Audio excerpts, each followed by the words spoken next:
प्रणम्य शिरसा देवम् गौरीपुत्रम् विनायकम् भक्तावासम् स्मरेन्नित्य मायुष्कामार्थसिद्धये प्रथमम् वक्रतुण्डम् च एकदन्तम् द्वितीयकम्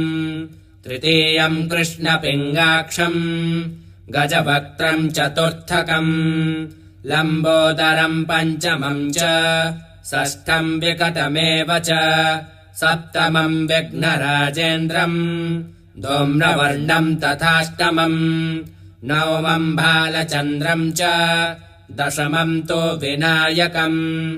एकादशम् गणपतिम् द्वादशम् तु गजाननम् द्वादशैतानि नामानि